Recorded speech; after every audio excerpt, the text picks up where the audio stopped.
बिस्मिल्लाहिर्रहमानिर्रहीम, अस्सलाम वालेकुम। आप देख रहे हैं JN न्यूज़ और मैं हूं आपकी मेज़बान सुंबल ज़िया। बुलेटिन का बाकायदा आगाज करते हैं और शामिल करते हैं अब तक की अहम तरीन खबरें। चीफ इलेक्शन कमिश्नर के खिलाफ आर्टिकल 6 की कार्रवाई की जाए। इलेक्शन कमीशन, निगरान हुकूमत, अदलिया और एस्टेब्लिशमेंट चारों ने मिलकर अवाम के हक में हुक्मरानी पर डाका डाला है। सेनेटर मुश्ताक अहमद की सेनेट इजलास में गुफ्तगू। इस पाकिस्तान को आप क्या पैगाम दे कि चंद सरकारी अफसर, चंद सरकारी नौकर वो बंद दरवाजों के अंदर बैठ के 25 करोड़ आवाम का फैसला करेंगे? ये नामंजूर है। 4 तबकात मुजरिम हैं कि जिन्होंने आवाम के हक की हुक्मरानी पर डाका डाला है।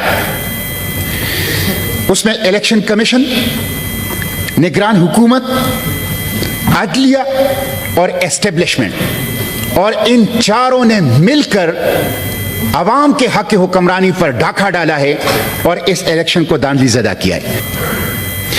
इसलिए मैं ये मुतालबा करता हूं कि इलेक्शन कमीशन ऑफ पाकिस्तान अपनी दस्तूरी जिम्मेदारी पूरी न करने पर माफी मांगे, चीफ इलेक्शन कमिश्नर मुस्तफी हो, उसके खिलाफ कॉन्स्टिट्यूशन के आर्टिकल 6 के तहत कार्रवाई की जाए और कौम के 50 अरब रुपए जो इस इलेक्शन के ऊपर खर्च हो गए हैं वो उन चंद लोगों से वापस लिए जाए जिन्होंने इस इलेक्शन के अंदर धांधली की।